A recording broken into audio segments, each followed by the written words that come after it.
Hola a todos, bienvenidos a esta novena clase de epistemología de las ciencias sociales.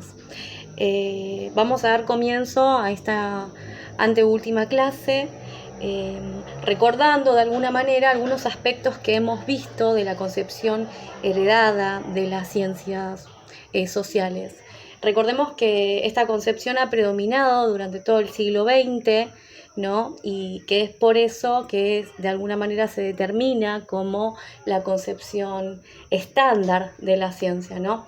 Sin embargo, también hemos visto que existen posturas diferentes con respecto a esta concepción. Por ejemplo, el marxismo, que vamos a trabajar esta clase, es justamente una de las corrientes que critica la concepción estándar, la concepción heredada de la ciencia, ¿no?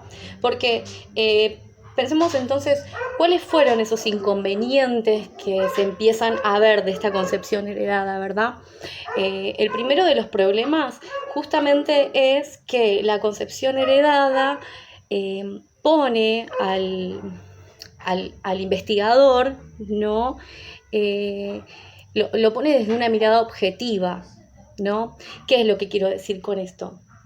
Que, por ejemplo, un economista, un sociólogo, un docente, cualquier actor que forme parte de una sociedad, justamente forma parte de su objeto de estudio, ¿no? Y si esto fuese de esta manera, entonces, ¿cómo podría un sujeto abstraerse de sí mismo para poder llevar a cabo, en todo caso, una práctica o una investigación de manera objetiva, ¿no? Siendo que él, el sujeto, es parte de la misma sociedad? Esta cuestión se vuelve más compleja aún si nosotros tenemos en cuenta que el científico social es parte de una sociedad que justamente está dividida en clases sociales y que cada clase social representa los intereses de su propia clase, ¿no? Que justamente van a ser intereses antagónicos.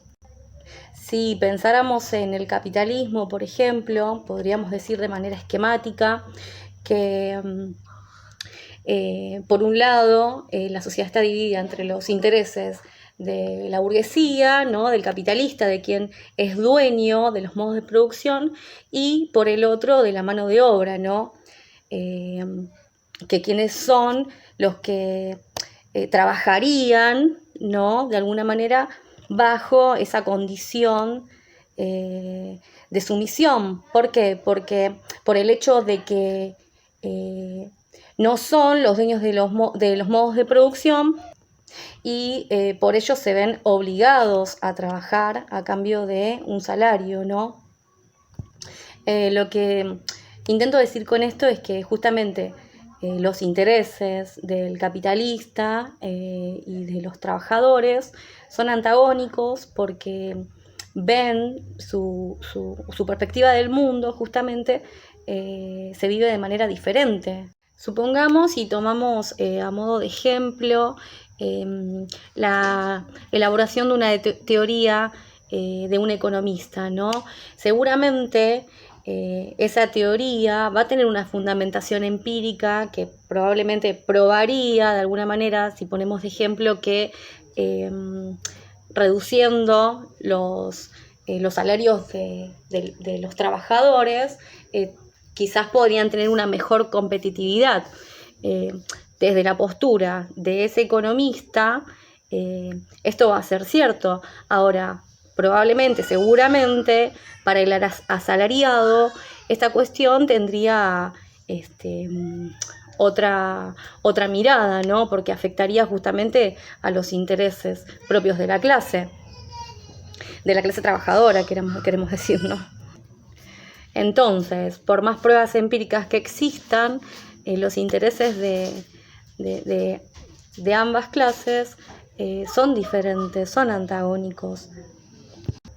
De esta manera ya estaríamos entrando en el terreno de la cientificidad política, ¿no? Y justamente esta es una de las mayores de los mayores inconvenientes, ¿no? De la concepción heredada, justamente que la ciencia es neutral y que no tiene ninguna intención política, que es avalorativa, que es neutral. De esta manera, la concepción heredada rechaza el carácter político de la ciencia. Ahora, si nosotros nos preguntáramos o si pensáramos en esta cuestión de que vivimos en una sociedad en que existen diferencias, que existen intereses diferentes, ¿cómo podríamos pensar, ¿no? Que las ciencias justamente pueden tener un carácter neutral ante esas contradicciones? Uno de los más grandes críticos de la concepción heredada justamente es Karl Marx, quien a través de su obra El Capital discute la teoría económica. Es decir, que discute los fundamentos de la economía política. Por otra parte, la corriente teórica denominada comprensivistas también criticó a esta concepción heredada. Sus principales exponentes fueron Max Weber y Alfred Schulz. Ellos defendieron justamente la existencia fundamental de la distinción que hay entre las ciencias naturales y las ciencias sociales. Decíamos anteriormente que las ciencias naturales pretendían esta cuestión de la objetividad, ¿no?, de una ciencia neutral, mientras que en las ciencias sociales justamente el problema es que el sujeto es parte de esa sociedad y justamente esta cuestión, este hecho de ser parte, no le permitiría poder separarse de su objeto de estudio. Una de las características fundamentales justamente del comprensivismo es que ya no se vería a los fenómenos sociales o no se abordaría los fenómenos sociales a partir de la aplicación de un método, ¿no? A partir de leyes universales que expliquen los fenómenos, sino por el contrario, que se trataría en todo caso, o la propuesta es comprender, ¿no? Esto es justamente desocultar significados, ¿no?, que son propios de la subjetividad. Justamente uno de los mayores problemas de la concepción naturalista es la pretensión de una universalización del método, ¿no? Entonces, hacer ciencia no va a ser solamente para esta corriente, no va a ser solamente la explicación de las cosas a través de leyes universales. Ya a mitad del siglo XX, los comprensivistas elaboraron un método que reforzaba justamente la objetividad de la comprensión. Ese método fue la hermenéutica. Este método surge como método para la interpretación de los libros sagrados, en principio de la religión, para luego extenderse a la comprensión de los textos literarios. El carácter interpretativo reconoce que hay una relación entre el sujeto y el objeto y que justamente a esa objetividad hay cuestiones que la anteceden, ¿no? Justamente la ligazón del ser humano con el mundo, ¿no?, con una tradición, con costumbres, y esa relación previa a la subjetivación, ¿no?, es ineludible de teorizar, ¿no? Es lo que en la hermenéutica se va a denominar justamente la pertenencia. Entonces, no solo las ciencias sociales van a estar determinadas por ese círculo entre el sujeto, entre el intérprete y el objeto, ¿no?, sino que el conocimiento se va a mover siempre desde una cierta circularidad. ¿Qué quiero decir con esto? Que todos siempre, al final y al cabo, hablamos desde un lugar. Tenemos un posicionamiento. Justamente estas nociones de tradición y pertenencia, ¿no? Son fundamentales para entender los aportes que hace la hermenéutica al comprensivismo. Por otra parte, el supuesto hermenéutico justamente va a implicar una ruptura con el empirismo propio que veníamos viendo de las concepciones naturalistas empiristas. Entonces, desde el supuesto hermenéutico, ¿no? La tarea justamente de las ciencias sociales es interpretar una realidad que ya es interpretada por otros. Entonces, pensemos cuáles son los alcances de la objetividad, si los supuestos de esta justamente es poner distancia, ¿no?, entre el científico y el objeto de estudio. Esto que va a suponer que justamente el actor social abandone de alguna manera todos los supuestos que los anteceden para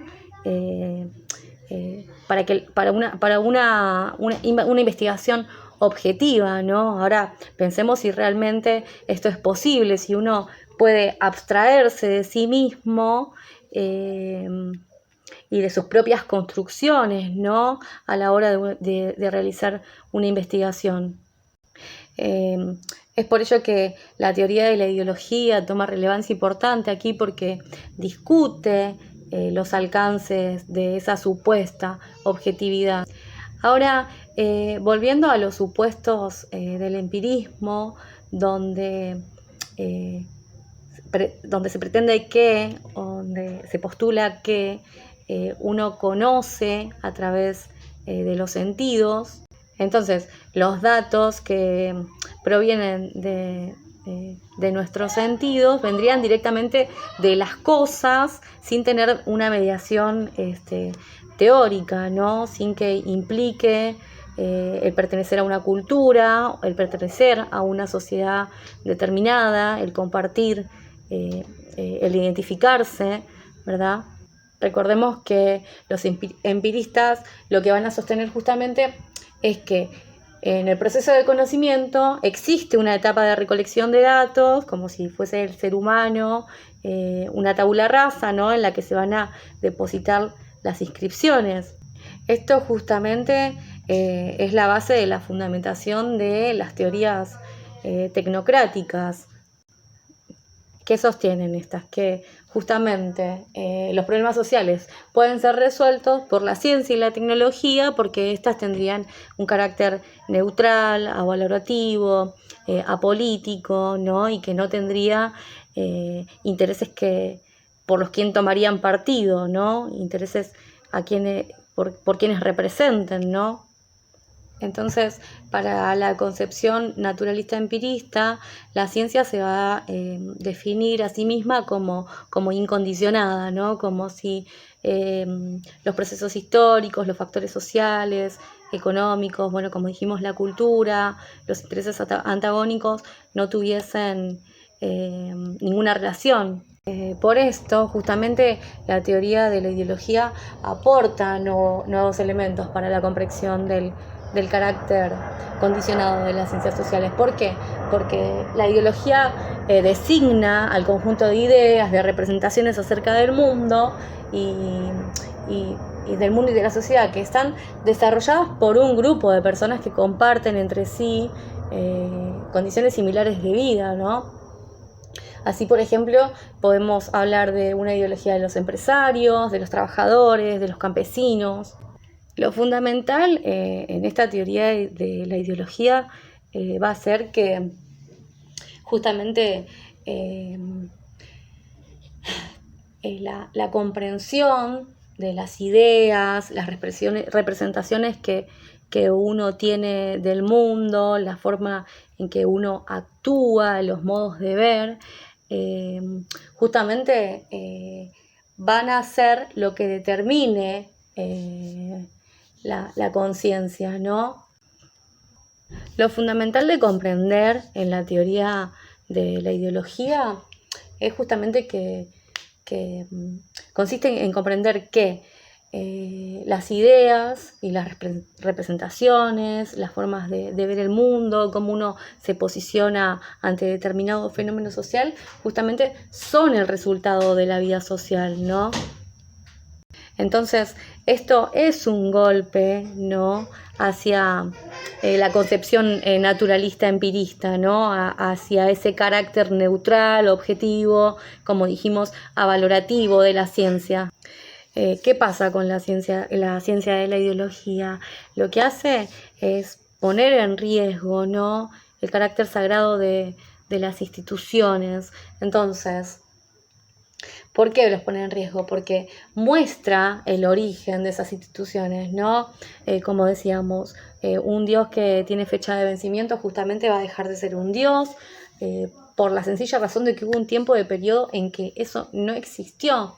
Una de las primeras manifestaciones de la teoría de la ideología se dieron en el marco de la Revolución Industrial, de la Revolución Francesa, cuando la burguesía arrebata el poder político a la nobleza. Y algo semejante ocurre con el marxismo, ¿no?, que retoma y desarrolla una nueva teoría de la ideología en el marco de ese surgimiento del nuevo movimiento del nuevo movimiento social que es el obrero, ¿no? Marx y Engels fueron quienes contribuyeron, ¿no?, al modo decisivo en el desarrollo de la teoría socialista, ¿verdad? Ellos justamente lo que postulaban eran que las ideas son creadas desde la sociedad. Entonces, ¿a dónde queremos ir con esto? Que si las ideas son creadas por la misma sociedad, podemos afirmar que si las ideas cambian, la sociedad va a cambiar. Esto lo que significa es que nuestro modo de vida va a condicionar nuestras ideas, ¿no? Justamente porque pensamos a partir de ese modo de vida. Pensándolo de esta manera, vamos a decir que los científicos no quedan exentos de esta situación. Entonces, también piensan sus ideas y estas se van a encontrar condicionadas justamente por las relaciones sociales en las que se hallan estos científicos, ¿no? Entonces, estas ideas no solamente van a estar condicionadas por un carácter social e histórico, ¿no?, sino también que a lo largo de la historia se ha visto cómo las formas de organización social siempre de alguna manera muestran o existen en esas formas de organización una clase dominante y una clase dominada, y que justamente las ideas que prevalecen, ¿no?, son la de los intereses de la clase dominante. Ahora, ¿cómo se van a difundir las ideas de esa ideología dominante, ¿no?, en el interior justamente de las clases dominadas? Lo que ellos, Marx y Engels, dicen es que se hace a través de una falsa conciencia. ¿Qué es la falsa conciencia? Bueno, la falsa conciencia va a ser justamente ese efecto, ¿no?, que es llevado a cabo justamente por los intelectuales de la ideología dominante.